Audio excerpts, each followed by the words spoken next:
दरवर्षी आमचा हा प्रयत्न असतो की आम्ही काहीतरी नवीन करावं आणि त्याप्रमाणे यावर्षीही आम्ही एक नवीन थीम घेऊन आलो आहे त्या ह्याच्यामध्ये.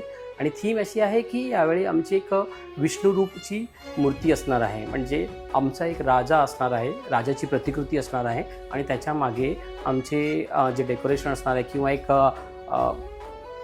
प्रभाव जो असणार आहे तो विष्णुरूप असणार आहे. त्या थीमवर विष्णुरूपच असणार आहे. काहीतरी आम्ही त्यात करण्याचा प्रयत्न करू. आता जर मी सांगितलं तर ते सरप्राईज निघून जाईल.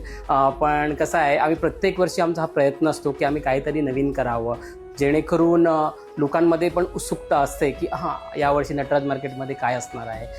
नक्कीच यावर्षीही आम्ही काही करण्याचा प्रयत्न करू. तुम्ही एक वेगळ्या प्रकारे आमची लाईटिंग्स वगैरे बघू शकाल. एक वेगळ्या प्रकारे आमचं मंडपात डेकोरेशन असणार आहे आणि नक्कीच तुम्हाला आवडेल. जेव्हा लोकमान्य टिळकांनी जी सुरुवात केली होती, ही ह्याच्यासाठी सुरुवात केली होती की सगळ्यांनी एकत्र यावे आणि हाच तो एक आपण क्षण किंवा हे बोलू शकतो की हे खूप गरजेचं आहे. आज गणेशोत्सव साजरा करणं या नवीन पिढीसाठी पण खूप गरजेचं आहे. आपली जी संस्कृती आहे, आपली हिंदू संस्कृती जी आपण जोपासली आणि ती आपल्या नवीन पिढीला पण गेली पाहिजे आणि त्यामुळे या गोष्टी करणं खूप महत्त्वाचं आहे.